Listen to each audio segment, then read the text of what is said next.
Hi, welcome into my channel. Happy Friday for you if you're catching this on the day that I uploaded. TGIF.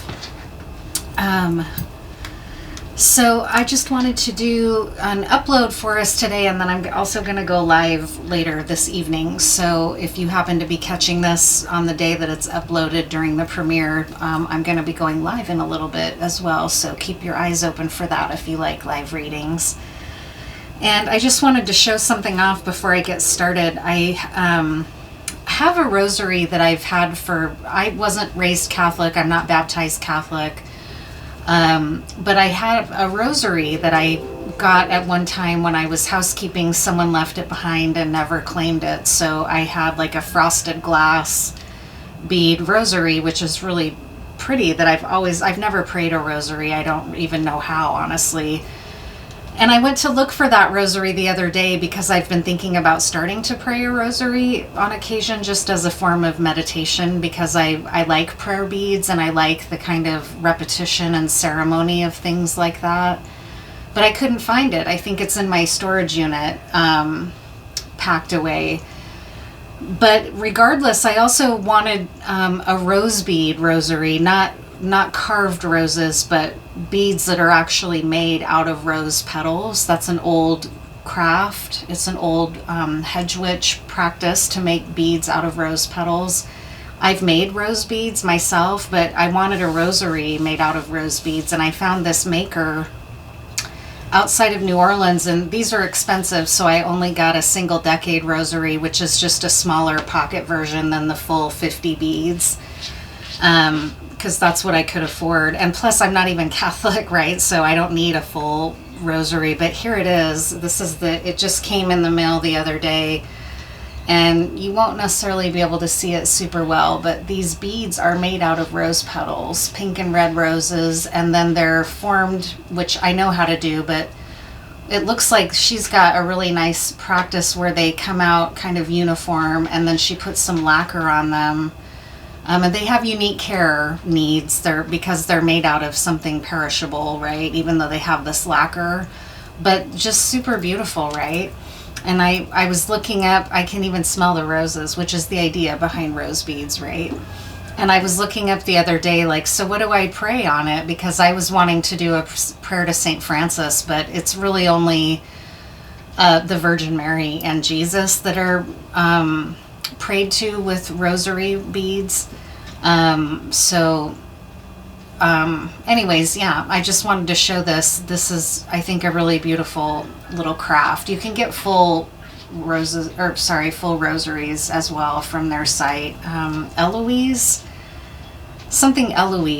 outside of New Orleans in Louisiana, though. If you Googled rose bead rosaries, Eloise, Louisiana, I'm sure you would find her if you're somebody that likes things like this and would want a rosary. So part of me was like, well, maybe I will just use the St. Francis prayer, because I'm not even Catholic, so who cares if I'm breaking the rosary rules, but I don't know. Right, that's up for debate, maybe. And it's interesting and unusual that I got this right as it came in the mail, like maybe the day that Pope Francis died, which was kind of interesting as well. So anyways, I just wanted to show this because it's really a beautiful little piece of art, and it comes with this little cloth too. Oh, here's her name. I'll go ahead and say it while I'm here. Oh, it's not her name. It's something about, I think something on this piece of paper helps your metal from tarnishing, I guess is what it's saying. I don't know. But anyways, it comes with this little, sorry, I'm all engrossed now in my rosary. It comes with this little cloth so that you can kind of wipe it off after each use so that your oils in your hands don't break down the beads. But anyways, yeah, just really beautiful. I'm loving it. And so now I wanted to, oops, I need to keep this with the rosary.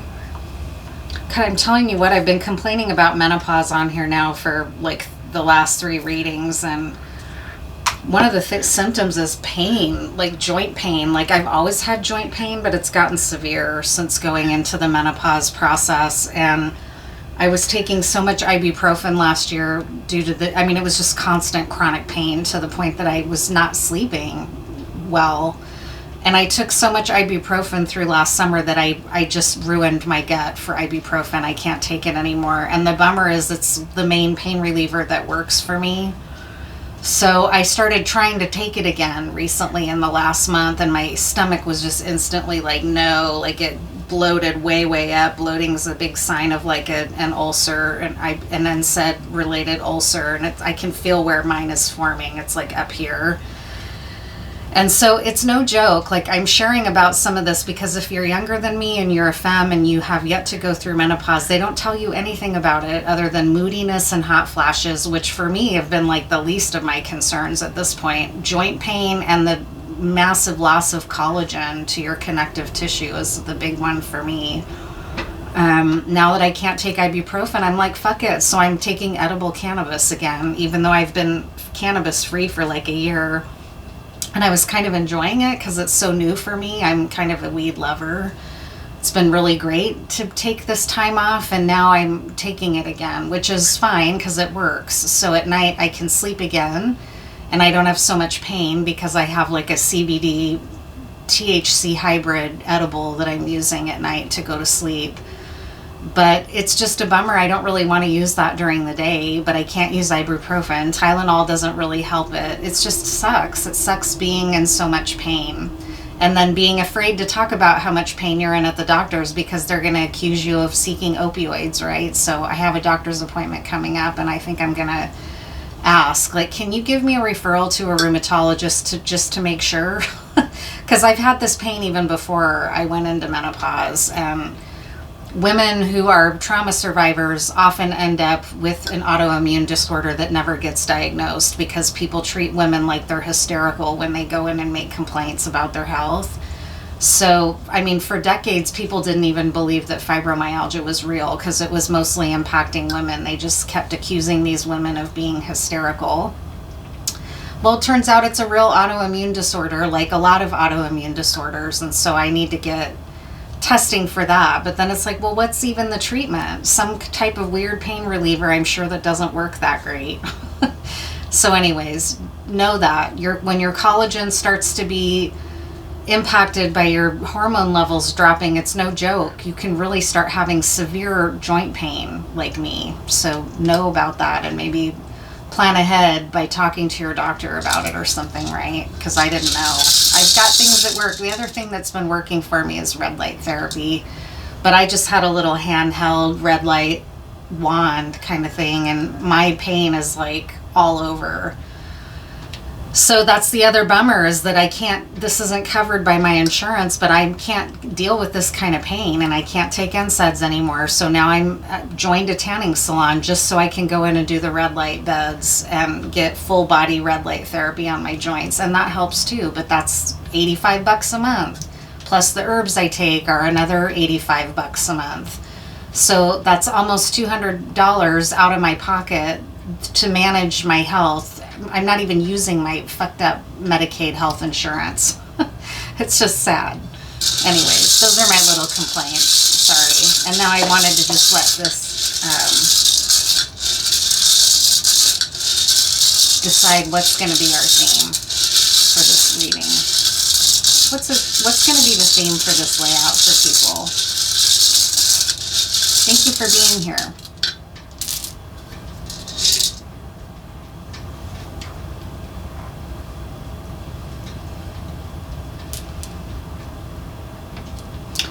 Curious what this says.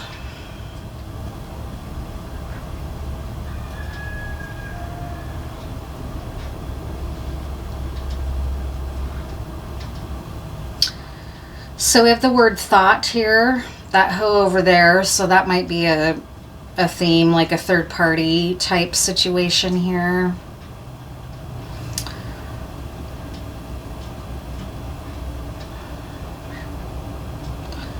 Rumi, the poet, did incredible love poetry, right? And spiritual poetry.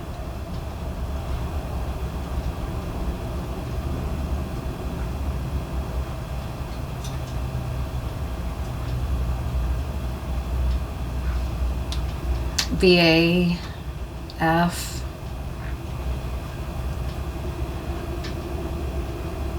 Someone might be a veteran as well in a third-party situation. The work of Rumi is also going to be significant for someone. So I'm going to, well, let me just see here if there's anything else I can spell out. Ruth. Someone's name might be Ruth.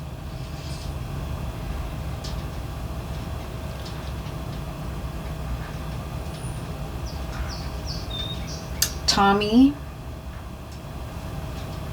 Toma.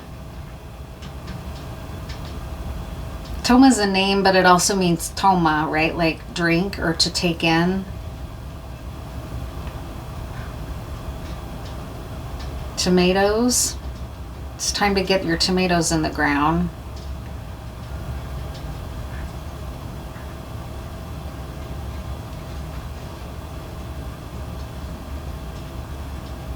Math.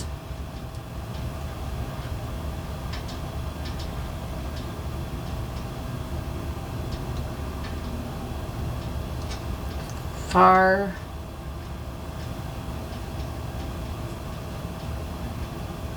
Matthias. Matthias might be a name.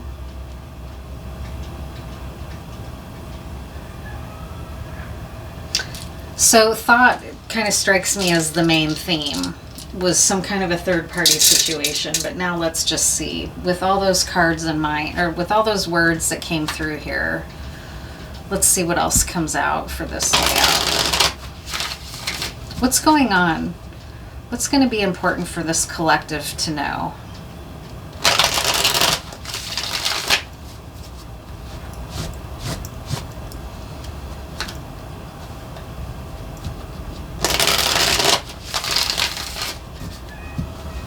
What's going to be important for this collective to know? Is it a third-party situation or what?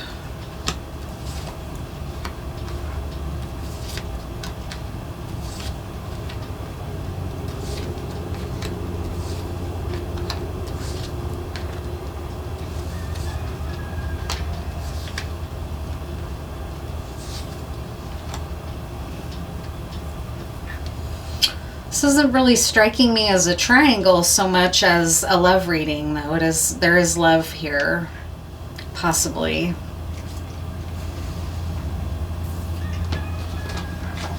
Before I start reading the Tetractys, I'm going to pull some of these cards too. What else?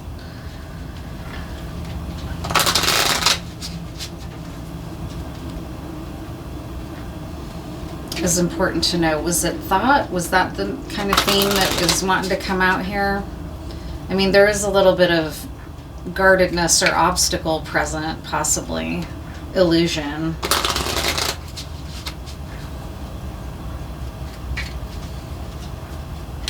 What else, Spirit, for those letters that came out in the beginning? There's an ancestral pattern in play. Look to your lineage or bloodline. You can trust that. So something's going on that might have been an intergenerational or ancestral issue in your life.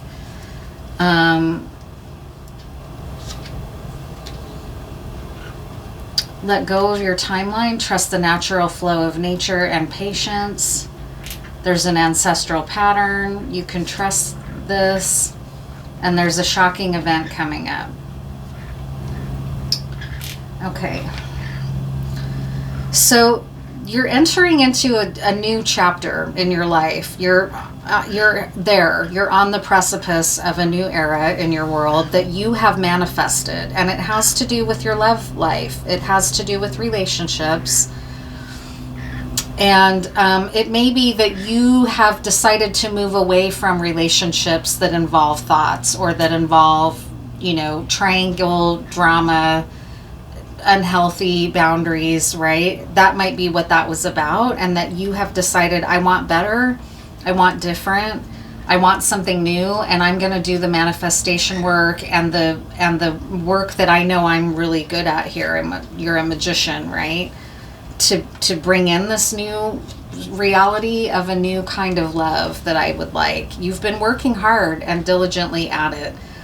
You're now to a point where you're wondering when your harvest is going to come in. Where is this love? What's going to happen? Your vulnerability is that you feel like nothing's changing, even though you've been doing all this work and you are here about to step into this new era. If you haven't already, it's here. This new chapter in your life that you've manifested is present. And it's starting to be harvestable.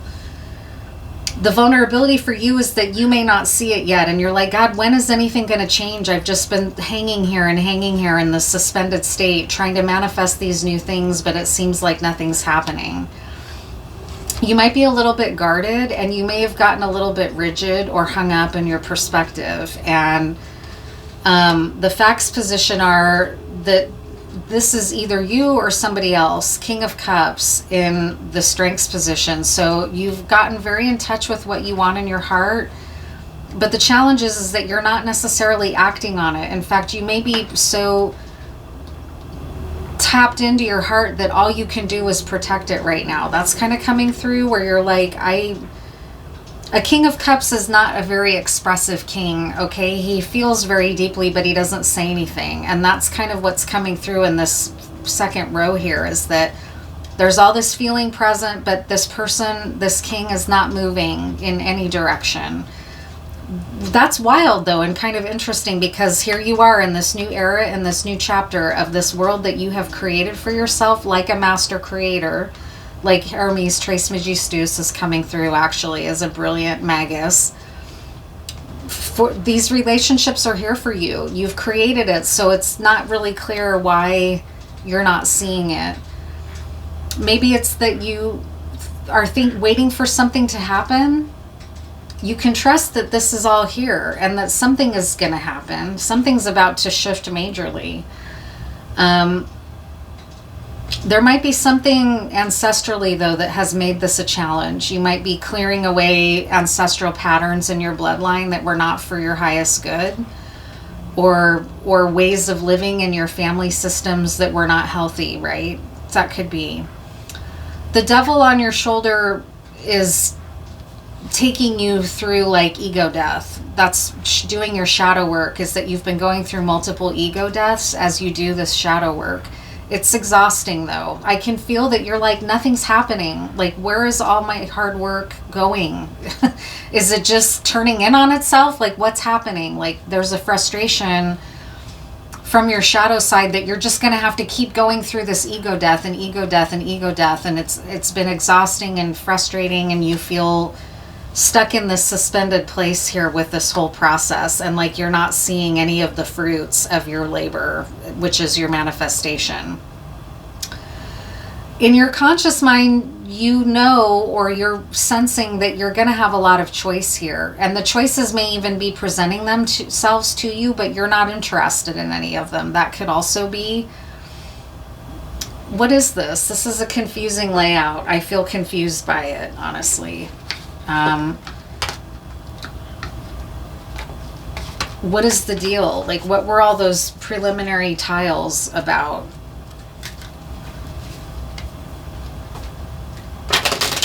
What does this even mean?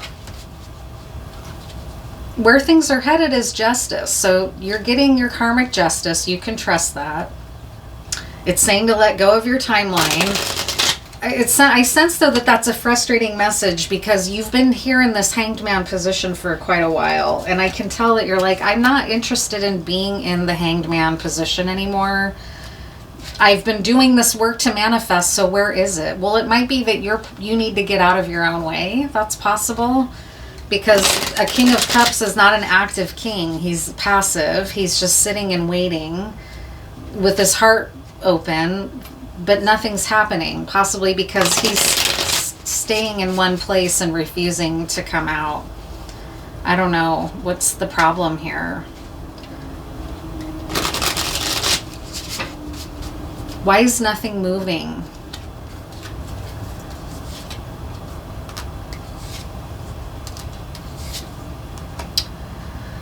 things are about to move, so just know that. I believe me though, I'm someone who watches readings as much as I do readings. That's been a theme that's been coming through for me for fucking months and months and months. Things are about to shift majorly. Things are about to shift majorly. And then either I miss it or it's a major shift that I'm personally like, that doesn't feel that major and it's not as major as what I'm looking for. So now I'm frustrated. So this is more of that energy. There's a past lover here that's present that loves you and that isn't speaking the truth about it though. There's a bunch of joy and opportunity coming though with this Ace of Wands. The Ace of Wands is the lightning strike that's coming. It's not a tower, it's an Ace of Wands. So it's a really majorly huge opportunity for a passionate new beginning with someone. Probably this king. Why is this not manifesting? Like, it's saying you can trust it and to trust the natural flow of nature. Why do readings always say this? Maybe that's the question. Like, why is this kind of reading always come out? Why does this kind of reading always come out? What is unique about this? What is the point of these readings that say something's about to happen, someone's about to reach out to you, somebody's about to take steps towards you, your love is about to come towards you? Why are so many readings like that that just continue to be year after year? And it's not just me. I hear other readers talk about it. Like, the reading keeps saying it, but then nothing materializes that makes sense to you for what the reading was saying to you. So it's like, what are these readings, Spirit?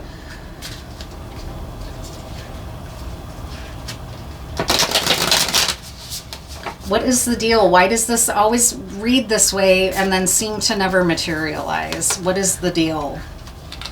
Why do so many readings like this come out and then it never materializes? Genius. I think that's Spirit fucking with me, saying, yeah, why do you think, genius? Yeah, genius. Why don't you tell us?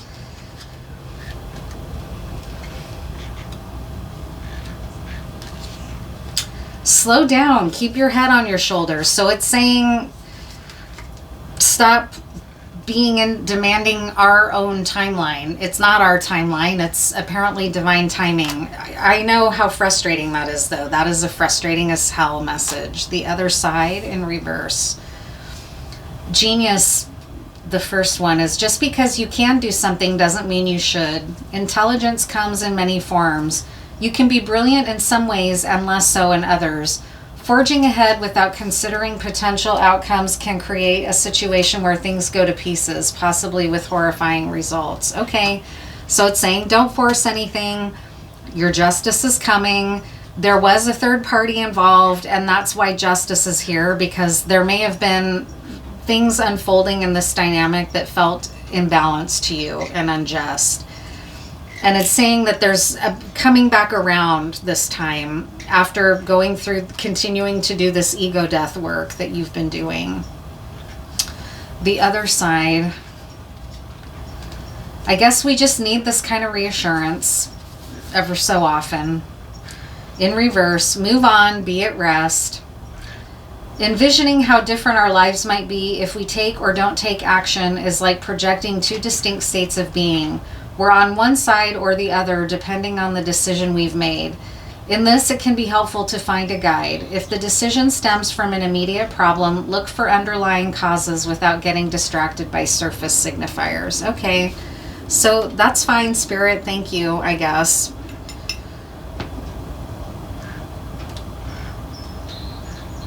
I literally don't, just if I'm sharing personally, like, I literally don't know what else I can distract myself with, occupy myself with. I do my own work. I do my own creative work. I generate my own success, my own abundance, my own plans. It's like, I don't know what else I can do other than surrender and wait, which I'm sick of that. It would be really nice if some things would start moving in a direction that helps me see where I'm actually headed. Some of that has happened, but a lot of it hasn't happened yet. And so I really relate to this hanged one energy. Like, I'm fucking tired of the spiritual ego deaths. Like, where is some reward, please? I'm ready. Ready for it. What should we do in the meantime? I mean, what's a way to live right now until these changes start happening, right? What the fuck, Spirit? What should we be doing in the meantime? Please and thank you. Escape in the reverse. Oh my gosh, I love Pan's Labyrinth. That's one of my favorite movies. Escape in the reverse. What is the advice for us? Stay focused on where you are. Finding refuge in stories is one of the defining characteristics of being human. Sometimes we tell ourselves stories to live through dark or dangerous times. Folklore and fairy tales, the realms of fairies, fauns, pale monsters, tests, and trials can be especially powerful, told and retold over great spans of time, as real as we want them to be. Stay focused on where you are. So just do your chop wood is the card that came to mind from Colette Baron Reed's deck. Do your day-to-day work. Don't get too preoccupied on this romantic outcome that you've been manifesting. It's happening. It's here. You can trust it. That's what it's saying. It's just not going to unfold in the demanding of your timeline. It's going to unfold in the greater timeline of the planet or spirit or whatever, right? In the meantime, the best thing you can do is do this kind of work, your daily work, to keep your focus on the here and now and on the present. That's been a challenge for me because I know what my highest dreams are. But honestly, they involve another person. And it's like, well, how do you do your manifestations around that? Because that person has free will. They're not going to be in my life just because I'm manifesting that. They have to want to be in my life, right? So it's like, well, I don't want to just sit and manifest around a life with this person, right? Because that's not a healthy way to be living my own day-to-day life. So I'm trying to find my way of like moving forward in my own life with my own goals, with my own things, where I'm not manifesting around somebody else just for me. So that's what I'm trying to do. But then it starts to feel like, well, is that canceling out everything that I've done before when I was, it's like, manifestation is hard. It's just confusing work at times. It is what it is. Everybody tries to act like it's easy.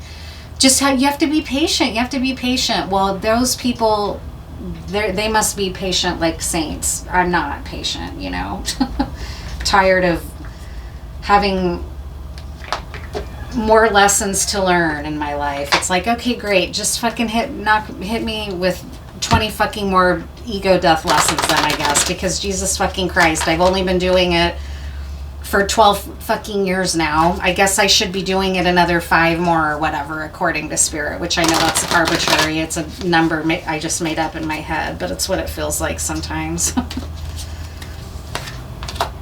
New life. Well, this is what's here with the World card is new life. Card 39. New energy enters old relationships, and new relationships are bursting with the sweetness and vibrancy only encountered when winter gives way to spring. This is a time to connect with others and share excitement, passion, and hearts full of joy. This card is a very auspicious sign with respect to love and partnership in all forms, and that's what the reading was saying. Just focus on your present moment, getting your day-to-day tasks done. Chop wood, build the fire, cook your meal, right? Just the day-to-day tasks, because look what's coming. A 6 of Cups, a 10 of Cups, and an Ace of Wands. Somebody is returning to you. It's this King of Cups. They may have been embroiled or in a distraction with a thought. Okay, that was the that was the word that came out in the beginning, right?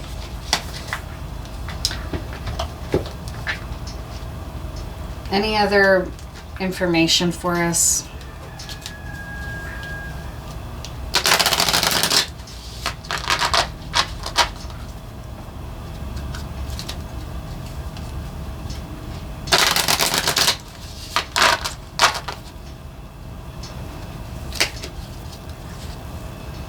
Beauty.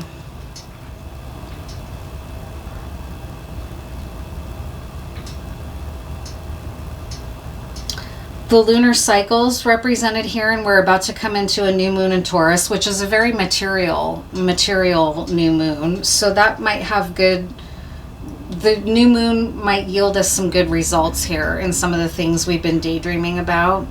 Beauty is certainly in play here. It looks like we have a lotus flower as well.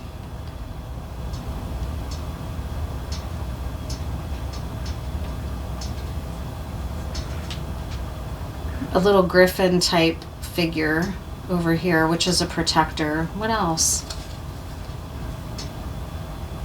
Abundance. Beauty and abundance are what's coming as this new world that you've manifested starts to materialize. Relationships, beauty, and abundance. Cinnamon, clove, orange peel, right? I've been working with orange peel a ton, and cinnamon, both.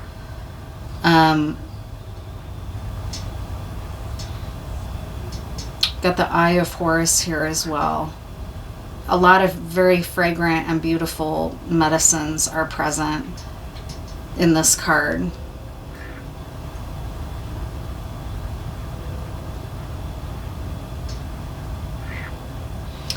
And she's at the temple door as well. She's at the threshold, like is showing here in this layout. You're stepping into this new world. You've generated this for yourself as a magician. It's justice for you.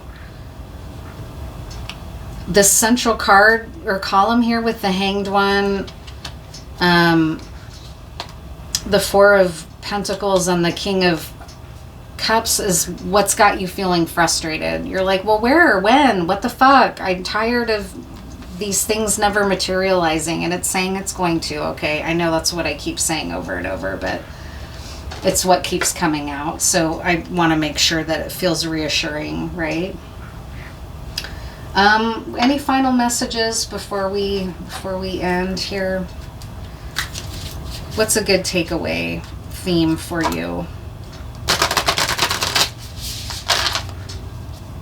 I don't find this kind of reading that helpful, honestly. Although hopefully you do. Like it's not for me, this reading.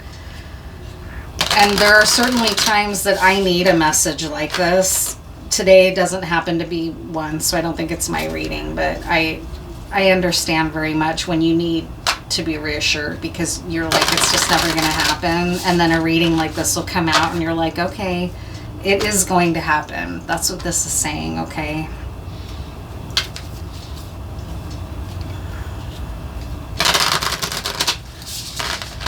Final messages, please.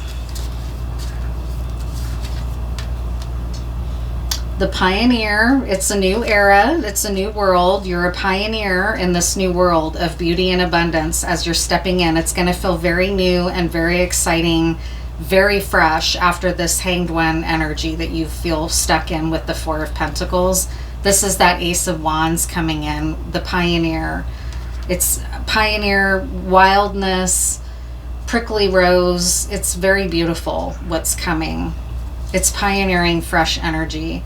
Storyteller, that's interesting because this card was talking about distracting yourself with story, right? From Pan's Labyrinth. And then here's the storyteller again. So it might be a really good endeavor to go in and read some old stories or listen to some old story on YouTube, like some old fairy tales or parable type stories that teach you morality, right? Like some stories are meant to, like listening to stories or reading a book on tape or listening, right, to a book on tape, listening to a podcast, something that, like that is going to help you pass the time.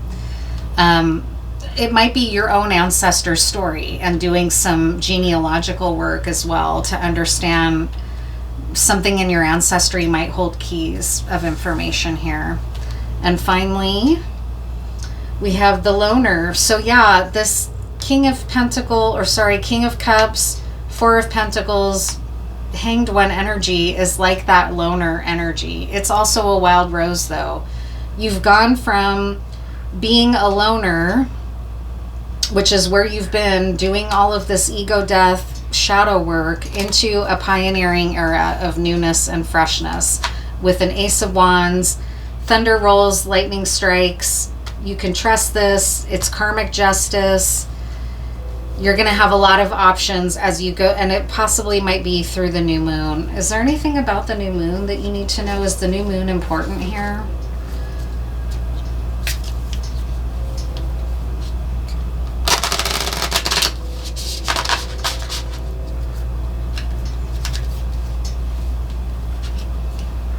What about the new moon in Taurus? What's the new moon in Taurus? Does it have any relevance here? What about the new moon's influence here? Yeah, ascension. Use the new moon in Taurus energy to keep doing that ego death ascension work that you've been doing. Use the new moon to bring in this pioneering Ace of Wands energy. You might use the new moon in Taurus to say, like, make my manifestations material. Do a lot of daydreaming in the evenings about the story you want this to be. Imagine the story in your mind of what it's going to look like and how it's going to feel. So good, so exciting, so fresh, so clean. Ain't nobody dope as me. I'm just so fresh, so clean. Right? Start tapping into what it's going to feel like. And that's how you can work with the new moon in Taurus, is to continue your ascension. And you're learning as well. So I hope that's helpful. I hope it's a meaningful layout to you. Let me just pull an endgame. Here's a question, maybe around some of that storytelling. What's a question that can help you get through this frustrated energy of like, nothing's going to happen, nothing's ever happening. You keep saying it's about to happen and then nothing happens, you know. What's maybe a good endgame question here?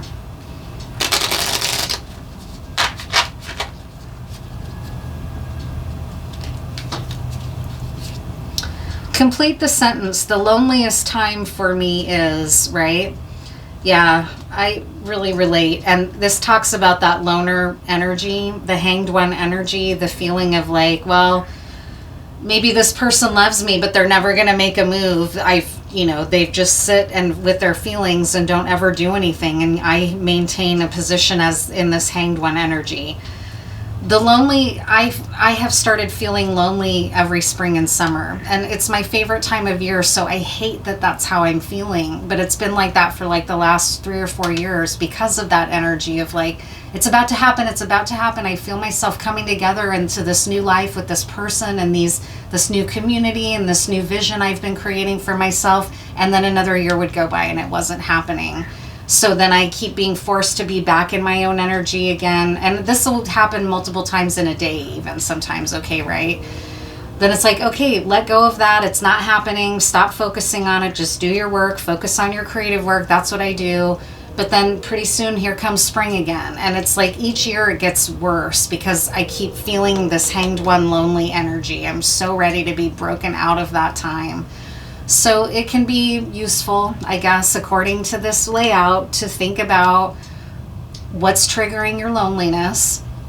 Is it knowing that your person is off with some thought, right? Like, does that make you lonely? Fucking A, right? It might really make you lonely. So, it's not a terrible thing to face, right?